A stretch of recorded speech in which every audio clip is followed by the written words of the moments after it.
we could be leading towards an absolute bumper time in the construction industry. It's been announced that an astonishing £650 billion has been earmarked to deliver the UK government's new infrastructure pipeline. As well as highlighting the spend and the split between public and private finance, the Infrastructure and Projects Authority has looked at the number of people required to deliver the countless projects that will take place under the umbrella of that pipeline, and it suggests the industry will need around 425,000 individuals per year. Here to discuss this is Builders Conference CEO Neil Edwards. Now, the Builders Conference BC Live League table is the most up-to-date and reliable source of construction contract award data, so it's likely that the news of any individual projects announced as part of this plan will be seen on the BC Live League table first. Good morning, Neil. Good morning, Mark. Thanks for jumping on to this at such short notice. 650 billion set aside over the next decade. That's great news, isn't it? Fantastic news. The headline side of things is absolutely fantastic. But as you've just, in your lead up to all of this, as you've already said, it's how we actually do the work and the number of personnel required to do that work. But it's not only that, it's also the supply chain of materials, plant and equipment as well that needs to deliver these projects. Yeah, we'll get into that in a second, but I think one of the things that struck me as interesting was the announcement specifically says that the planned £650 billion will be a mix of both public and private finance. That doesn't surprise me. Just to show people what that looks like, that's what it looks like. So there is a bit of a split there between the public and the private finance, and that's an area where we've seen a real shift in the balance over the past few years, isn't it? Yeah, definitely. What we've seen for the last 2 or 3 years is the private sector has taken over most of the construction projects throughout the UK. And in recent months, obviously with the likes of HS2 and other infrastructure projects, it is slowly increasing. But you've got to look at also how much the government and local authorities have spent regarding the pandemic. So if there are going to be major infrastructure projects, probably what will happen is they're going to be financed similar to the likes of the Dartford Bridge and elements like that there will be a toll of some sort to provide it. So that's where the private sector will come in to support the actual borrowing of the money by their sources.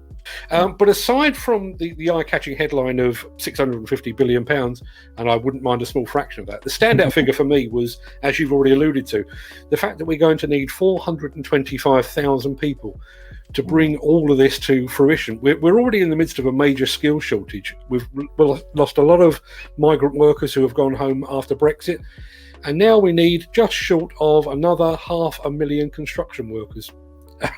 Where are we going to get them from? Yeah, we've got to start training now, but on the same breath as all those construction workers, if you then take into account the announcement last week of social care, we're improving social care, so we're going to be needing more nurses and people in that sector. Are we going to have to relax our rules regarding entry of people into the UK, or expand the list? Because we're asking to expand the list on HGV drivers, because we're struggling to actually get the materials delivered to site. So you've got that. You've got obviously the social care aspect and nursing aspect. That's going to be, and then on top of that, you're needing 425,000 construction individuals. Wow, and they don't, to train those people, it doesn't take 5 minutes. We've got to have started that. If we're looking at, I think they're saying 2024 is going to be at the peak of things. Well, that's only, 2.5, 3 years away? It's some apprenticeships are 4 or 5 years, aren't they? So we've really got to be thinking that we've got to start it today. I think a lot of the schools and colleges are going back today. Is there enough, or are there enough courses being put on to actually put that through? And I can't answer that because I haven't got those figures in front of me. Yeah, I mean, the interesting point there, I've only reported today the fact that HS2 is a year in from the formal start of construction, and they've created 20,000 jobs. Now, HS2 is a mammoth project, They've created 20,000 jobs in a year. We've got to come up with 425,000 in 3 years. It just doesn't sound doable, does it? No, we've got to look at how we can supplement our actual workforce, because in the short term we will not be able to get those people on site. That's not doom and gloom, but we won't. We're sitting here today, and where can we find those? And there is also the element. It's reported, but something like over the last 2 years, 600,000 European people have left, who worked in the construction industry, have left the industry, have gone back home. So you put that all into the mix, and there's a concern going forward from now, and that's just the actual workers on site. You've still got people that have got to build the equipment, and you reported today in your breakfast show about JCB have already sold their production line in the way of products till the end of the year, and I know Peter's up there doing some work with Ritchie Brothers today regarding the auction. Well, we're being squeezed on all aspects, and with these squeezes, unfortunately, comes inflation, because the person that's got the biggest pound or the largest number of pounds in their pockets can pay those few extra pounds for a product to have it there and then. And another area of concern, I guess, is materials. We're already in the midst of a shortage, and we've also seen how mammoth projects like HS2 can exacerbate that shortage. That could be, and is highly likely to be, an issue with this infrastructure pipeline as well, couldn't it? Absolutely. We are already in significant issues regarding supply of materials, and it even goes down to the basics of copper, because we import a great deal of copper, and getting those through the docks and getting them on boats, etc., but then also distributed throughout the UK is also causing us a problem. It could be timber, it could be anything at the present moment. It's great to have, and it's really pleasing that we can see what we have got is from here on now, we have got a plan in place to provide all this extra work, but now we've got to have the detail of how we're going to do it, and we've got to be getting out there to speak to a lot more people in schools and colleges to say construction is a fantastic industry to work in. How about becoming an apprentice, or how about actually going on the management side of things and doing that from today, not tomorrow, but today. It really has to be today. Now, you've mentioned schools, and I do realise that I am a professional cynic, but we've had promises of major investment in both schools and perhaps more urgently in hospitals and healthcare. Neither of those appear to have been delivered as yet. I know we've had dribs and drabs in both education and in healthcare, but not the planned spend that we were expecting from the UK government. Are we going to see the same thing again with infrastructure, do you think? Well, there will be some opposition to infrastructure, there is no doubt. And I think you've reported previously about the moratorium in Wales regarding new road networks and road infrastructure there. So at one minute they're saying we need connectivity throughout the UK, but in the next breath you're saying, well, we're going to stop this. So there will be some opposition, and I know that through the courts at the moment, the A303 underneath Stonehenge, that's had an appeal process going on there. So is it just chest bashing government policy?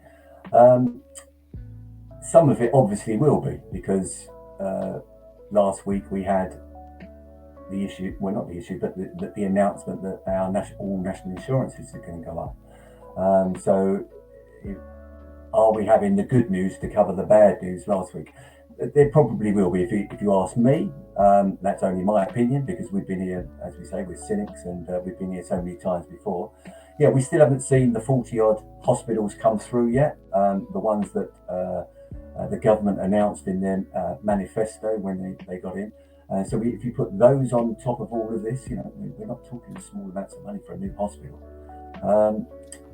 We want to see some delivery of the actual facts of what they're saying. But I hope not, because it means that our industry can survive and has a plan for. Because we're always talking, we're short-termism, you know, in our industry. We are.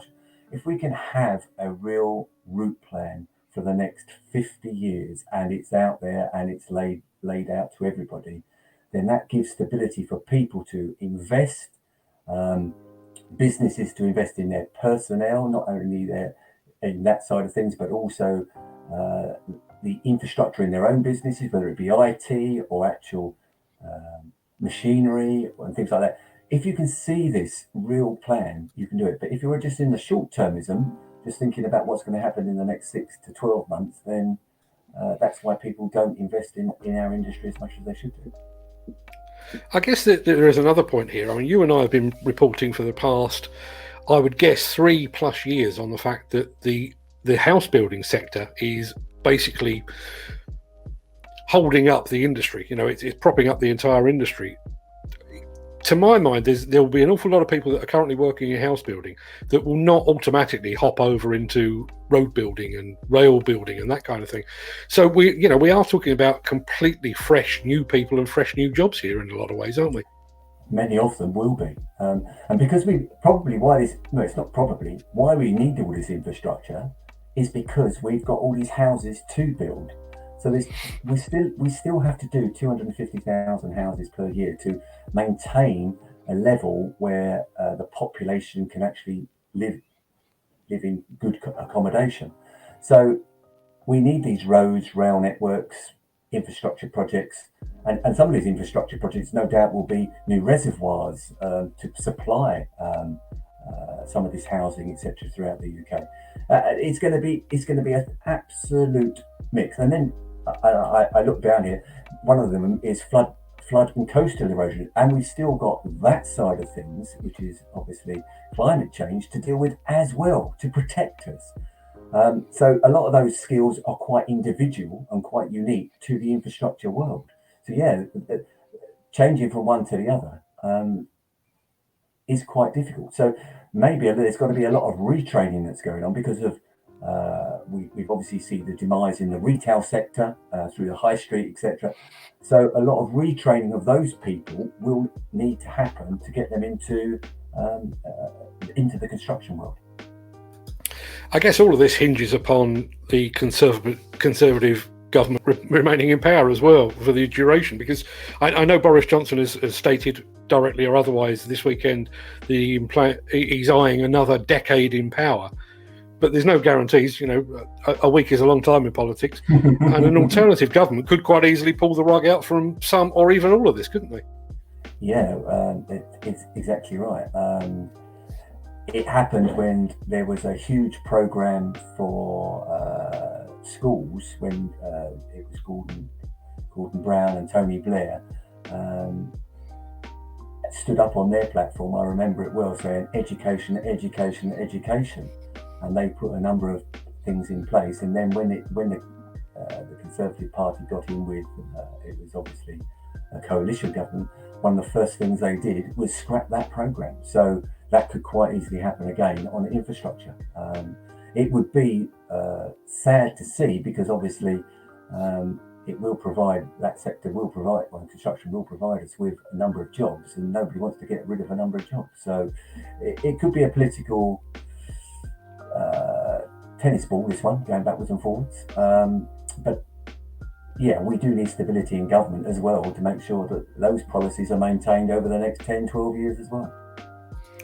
Yeah, I mean, I'm going to let you get back to the day job now, Neil, but just to sign off, I mean, obviously, we have picked some of the potential pinch points and the problem areas, but the fact is, you know, if we can actually deliver £650 billion worth of new work and new infrastructure, great for the country, but absolutely fantastic news for the industry. Oh yeah, we could be leading towards an absolute bumper time in the construction industry. And it's down to the likes of myself who go out to educational establishments to say it is maybe the time now to think about construction as your career path. We really need to focus on that and say to people, yes, it can be tough, it can be sometimes cold and damp and everything else, that's a career path, it is a fantastic way forward. Couldn't have put it better myself. Neil, it's been an absolute pleasure as always. Thanks for jumping on the call as quickly as you have, and fingers crossed that all this comes to fruition. I hope so too, very much so.